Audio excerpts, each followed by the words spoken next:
this is going to be a major issue in terms of, first of all, humanity. Yeah. I've made the claim to my brother before that AI with the brain chip, which is my big beef with Elon more than anything that else. Neuralink fucking Yeah, shit? the Neuralink thing. God. That will be more consequential than nuclear weapons because there is I would agree. there's no mushroom cloud for us to see. And I'm like, oh my God, what have we done? By the time we have that, oh my God, what have we done moment, it'll be too late. I think there are so many people, there's a good amount in our generation, and then it gets even more generation and generation, to be honest, that are so technologically dependent. Yeah. That I feel like there are so many people that are just would blindly willing jump into that. Yeah, and that's the scary thing. thing. That scares the shit out of me. Exactly. And also what it'll do, it'll create like this weird caste system. Yeah. I liken it to, I don't know if you ever played this game. It's Chrono Trigger for the Super Nintendo. Yeah, absolutely. When you travel to the year 12,000 BC, yeah. you're like in this blizzard and you got to go into a cave and then you meet all these cave dwelling people and all that stuff. And they're referred to as the earthbound ones. Right. And then you go up to this teleport fucking thing and then you meet all these, and then you meet the enlightened ones, the ones that like use magic and do this and that. They're into science and technology and all that stuff. And to me, that's what the brain chip would do. It would be like, and it's almost, you don't even have to change the names. No. You could just do, you have the earthbound ones, the ones that just remained natural, that they don't have, they're not injected with any sort of chip.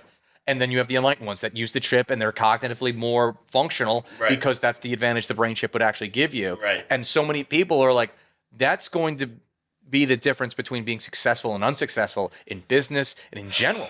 And that's more than anything, the one thing that would scare me more than that is the absolute loss of the sovereignty of the individual when that happens. The individual. When you step out of line, off goes your brain chip. Yeah, no, that is what truly, like, if anything in this whole world, like I fuck around with technology and shit like that, but that's a bridge too far. It absolutely, truly, it is, and it's insane to me. Like people actively take steps toward want it. Mm-hmm. Like the people that call themselves like bioengineers and stuff like that, they put chips in their bodies and all this thing. It's been happening for a long time. That aspect of it is so incredibly scary to me.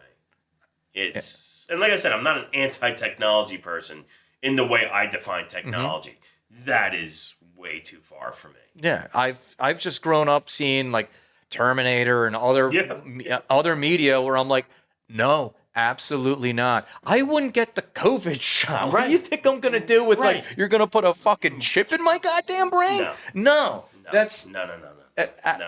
Absolutely not. And that is the last bastion of the difference between humanism and transhumanism. Yes. Is that will be the last. Like, you could make a case, well, somebody gets their leg blown off in Iraq or Afghanistan, and they got to put, prosthetic on.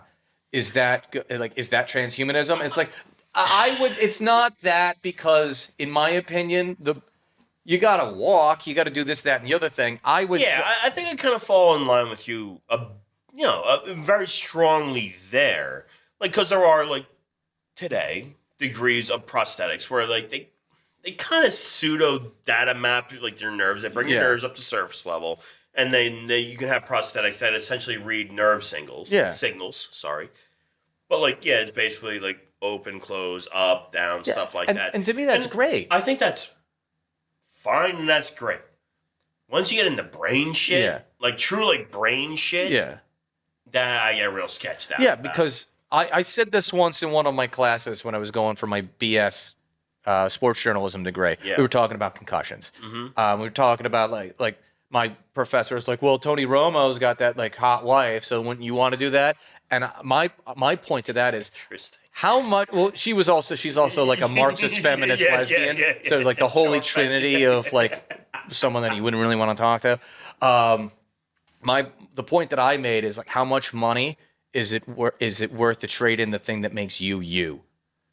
Yeah, no, 100%. Like I said, enhancing or not even enhancing, but filling gaps. Say like loss of limbs. Yeah, And like, I think that's fucking great. One of my best friends growing up didn't have any legs because he was born without bones in his legs. Yeah. His actual legs were amputated when he was very young. Like, not even memorable young. Like, as a child, they're like, your kid has no bones in his legs, and they were malformed, so they took them off. And, like, he learned to survive like that. And over the years, through grade school, I knew this kid through grade school, middle school, high school, and a little bit beyond that. And, like, technology came to a point that, like, and I haven't even spoken to him in 20 years. Maybe it's even better, so much better now. But, like, he got to have a more or less regular, like, lifestyle. Yeah. And I think that's great. Brain stuff fucks me up. Yeah. And like what they'll say is because they'll use a similar story. Like Elon will do this. They're like, well, we're just trying to help people that have like dementia, Alzheimer's, stuff like that.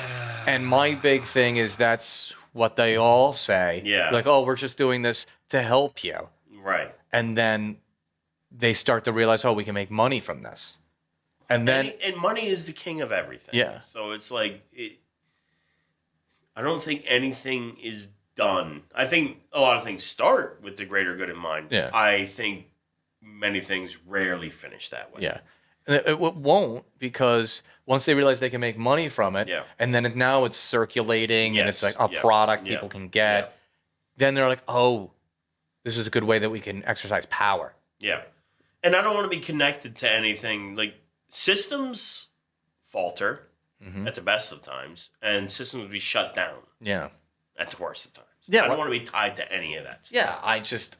That, as we've already said about this, that's the line. Your brain, like, I'm sure with the technology now, I don't know this for a fact, but like with the prosthetics, like I believe, like maybe even a couple of years ago, like the body would reject the prosthetic. A lot of times, it was not something that it's like, this isn't right. This isn't what shouldn't be. And here. also when it came to the prosthetics that could like read like nerve signals, it was a quasi-invasive surgery because you'd have to bring those nerves up to surface level under the skin, and that causes problems. Yeah. Sometimes it works, sometimes it doesn't. Yeah. And sometimes you would have like essentially like organs like rejection type issues. It's not perfect, and it is. And like I said, I still very much feel like that is the best part of it. Crossing into mind stuff is the worst part of it. Yeah. I would just... Because I don't want to seem like I'm being like harsh against people that need help and all that stuff. No, but like, no. Like the more that you can make like a prosthetic be so easily like put onto somebody that needs it and the body doesn't reject it, that's a good step in helping somebody that's like born without legs or have their legs blown off in a war that they shouldn't have been in. Exactly.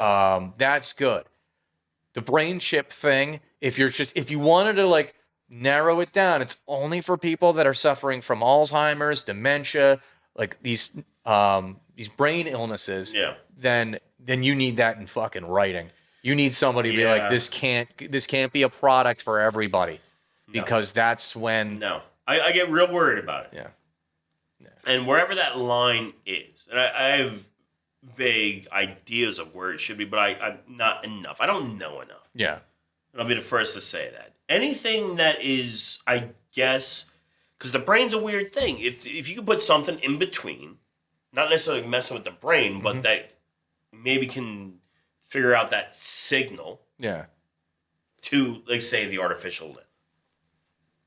I'm still fine with that as a lay person not quite understanding how that works. The whole, like, I can't remember, the Neuralink, I believe. Yeah, Neuralink. The brain, and not to get too deep into it, but like, what are we? Are we just the electrical signals as we exist, soul, whatever? However you want to look at that, that is something completely different. Yeah. Something translating signals to something outside of your body that's helping you. Yeah. I get that. Net good. Net good. With the brain itself, I very much worry. Yeah, and I worry too, because the person that's pushing it and has been pushing it is Elon Musk, and it's very easy to see that he does not take kindly to criticism. He does not. So what happens if you're just like, oh, I'm gonna go on X, boop. It's like, oh, Elon, this is like not what you're supposed to be doing. Off. And then what does off mean too? Do you just go back to being an earthbound one? Right. Or do you just like your brain is off now? It just that is incredibly worrying. Yeah. So it's giving up agency. Even if it seems like you have agency, you are. From what I understand, this thing should be. Mm-hmm. I maybe it's generation because I know a lot of younger people, at least it seems, are more into being more technologically intertwined. Yeah.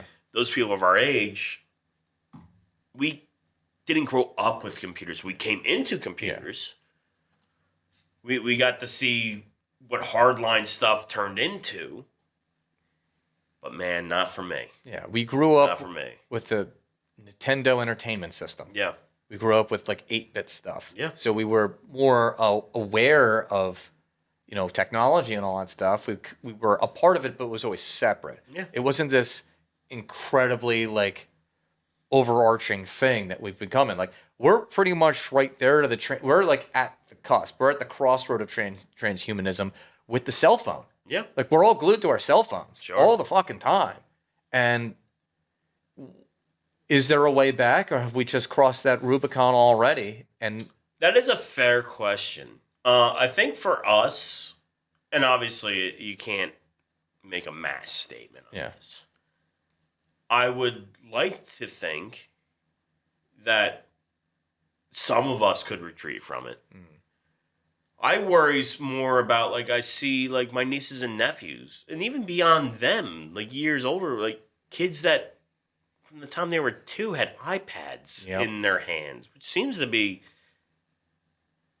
it's not even I think it's just a broad statement. It seems like universal. Yeah. Well, it's just like when you're raising a kid and you just can get that kid to shut up and I for like 5 minutes. I'm not casting judgment on anybody, but like it makes sense. I understand how technology works its way into like, as a latchkey kid, trust me, I get it. Oh yeah, no, I used to spend a lot of time, too much time. My father even told me you spend too much time playing video games. Yeah. So I get it. The issue becomes, if they're so eager to do it, then it's already kind of lost. Yeah. Because like you and I can hold out. That doesn't matter. Right. We've got like 40. Oh no, it doesn't matter. As we said on the 40 podcast, we only got maybe at best 40 more years. Yeah. 50 if we're quote unquote lucky. Lucky, yeah. So like people that are my sister's age, my niece's ages, they've got more time. And what happens? Yeah. What happens when what happens if they roll it out like the COVID shot? Right. What happens if they do that? Right. It's just a thing. Yeah. Thing you gotta have. You have to do it. Yeah. And like, it's just so crazy. It's like I said, like I didn't have cable until I was almost in high school. Yeah. So it's like, I had a Commodore computer in 7th grade with a dot matrix printer that my teacher made fun of me because I would bring my reports, and they were like, for those of you that don't know what a dot matrix printer is, it has like the tear off side stuff. Yeah. All the pages, they're not individual pages. It's just a ream of pages that are perforated in between. You couldn't backspace anything. It's what I had though, and like we just didn't have a computer until I was almost in high school. Yeah, I didn't have a computer until I was 16. Yeah. My stepmom had a computer, but that was like a weekend thing. Yeah. And also like the computers that we had when we were like teenagers were pretty archaic. Oh, incredibly archaic. If I had to do a report that I didn't get done in school, I had to go to the library. Yeah. To research or print or do anything. Yeah, and those Macs in the at least my high school. Oh my god, those Mac ones, Mac 2s. Oh boy. But yeah, it's we got to our generation, and like I know everybody talks about the generation, but like we kind of really, I don't think we were pros in any of it. We just kind of got to experience this whole thing, like kind of top to bottom. And like we kind of aged out of like growing up. Like I said, like I see all the young kids now, and they're like a year old. They have a tablet glued to their hands. Yeah.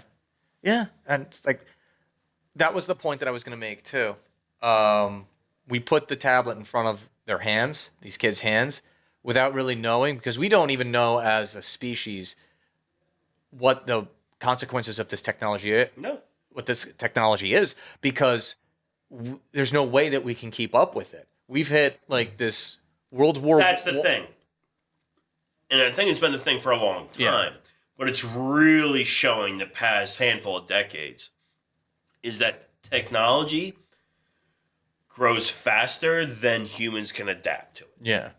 And it's become so fast now that it's leaving us behind, and we have no idea like what to do, how to contend with it. Yeah. And I think I heard this I heard it on Rogan's podcast. He was talking to Brett Weinstein. He's evolutionary biologist. Yeah. And he was saying there's the difference. I don't know if he was talking about AI. And I think he was talking specifically about AI, not so much the brain chips. But it's like turning a complicated problem into a complex problem. And in doing so, that does essentially what we're talking about. Yeah. It turns it into this issue that is like, can we even comprehend what we're doing and what we're doing for future generations after that? Yeah. So. I don't think we can. I think the whole thing's running on momentum. Yeah.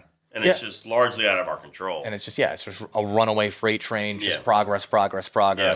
And we just eventually become, I forget the name of the character in Jurassic Park, but Jeff Goldblum. Oh, Jeff Goldblum's character, like, You spent so much time. Malcolm something. Yeah. You spent so much time wondering if you could. You didn't stop to think if you should. Yeah. And that's where we are right now. I think that's kind of the plight of our species. It's just, and we're truly in the era where we see now where it's exponential and it just runs away. Yeah. And then what happens with that? I think our species by nature is an innovative species. And that makes sense. It's just what happens when it runs away from you. Yeah. Well, we stop being this version of the species and we just become cyborgs. Yeah. Effectively. Yeah. And that you're no longer human at that point. Yeah. So, I mean, what is to be done at that point? Like you've become the Terminator movies. Well, yeah, it's so interesting. Like, I don't know. I almost feel this kind of deals with like that 40-year episode we did, but like, are we at the point like where we're aging out of our ability to do anything about it? Yeah, and we're along for the ride. Yeah, and that absolutely might be the case. And like, it's so funny to try to quantify what we are as an entity. Yeah, as a whole, like our species just seems like we are an innovative species. It's why we've rose to prominence. And what does that look like when it overruns itself? Yeah. Yeah, that's probably the scariest part. Yeah. Is like, what does it become? Yeah. Because the first thing I thought of was we're just all kind of mindless robots. Yeah. Just walking around, just doing the menial tasks that the people that I guess didn't have their brain chips wired a certain way tell us what to do. Yeah. That's, I don't know. Maybe I watched too much sci-fi as a kid. No, for sure. But it's like, in some ways, like it's scary as fuck. And in some ways, I think I feel maybe a little bit lucky that I'm not born 2 generations from now. Yeah. I feel like agency is disappearing in a lot of ways. The systems run all. And it's, I don't know. I just feel like the idea of the new, we always chase the new as whatever animal we are. Yeah. You know what I mean? And it's just like, I feel like humans just chasing innovation always. Which has been a good thing because it's been the reason why we've been able to effectively evolve into the most dominant species on the planet. Yeah. But then it just seems like we are when does it come around we eat ourselves? Yeah. And it seems like that's what this is, at least in my opinion. Yeah, I feel like we're not And well, we might be old when we eat ourselves, but we're like, maybe it'll be for the best. But it's. I don't feel like we're going to be the most tragic generation of it. Yeah. But we might have front row seats. We'll have like the most powerless front row seats. Yeah. Being our like, I don't even want to say 50s and 60s because it seems like it's happening so fast. That we'll be 45. Yeah. And the one thing I'll say is like, damn it, I wish this happened when I was too old. Yeah. I didn't want to see this for the remainder of like if I get 35 years, 30 years, whatever. Yeah. No years after that. Yep.